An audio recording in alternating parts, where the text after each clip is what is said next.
Hey guys, it's Adrienne from Crafty Little Gnome, and today I'm going to teach you how to make your very own hand sanitizer. The coronavirus going around and everybody freaking out and panicking, things like hand sanitizer, masks, gloves, and cleaning supplies are starting to become short supply in some areas. If you're not able to get your hands on the things you need to help keep your family healthy and safe and clean, you can make some of them yourself. So today I'm going to show you how to make this hand sanitizer gel. We use aloe vera, just the regular kind that you get in the grocery store. It should be in the sun care aisle.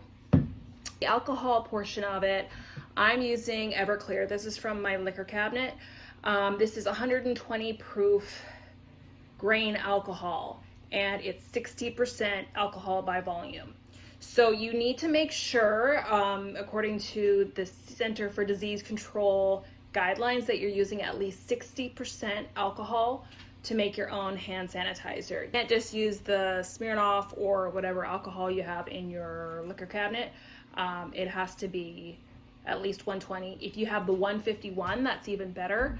But this will work. You want to find this at your local liquor store. It depends on what the state regulations are where you live. It can be a little bit hard to find. We used to have a special permit to buy this, to say that we were like cleaning engines on our farm. But really we were drinking it. So the other thing that you need is essential oils. These are optional. But it just gives it a nice scent. The one that I made already, I used lavender and ylang ylang oil. For this one I'm going to be making, I have sweet orange and grapefruit.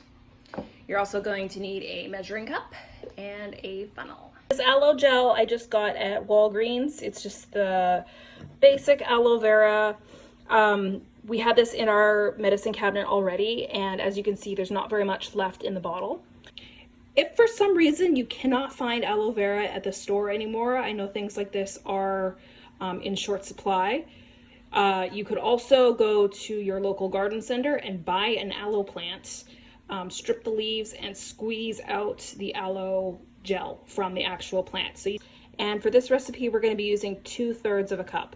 So what I'm going to do, since the bottle is almost empty and I measured out that there is pretty much exactly 2/3 of a cup left, I'm just going to go ahead and mix everything in this bottle. So I'm going to add the alcohol to this and the essential oils and then give it a good shake.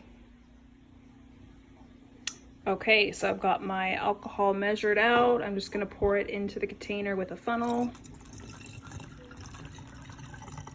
If you don't have a half full container of aloe vera like I did, you can just use like an old soap dispenser, or you can buy glass containers that are empty from like Amazon. Okay, we'll just give it a good shake. It doesn't take too much to mix it. All right, next I'm going to add the essential oils, about 5 drops of each, using grapefruit and orange.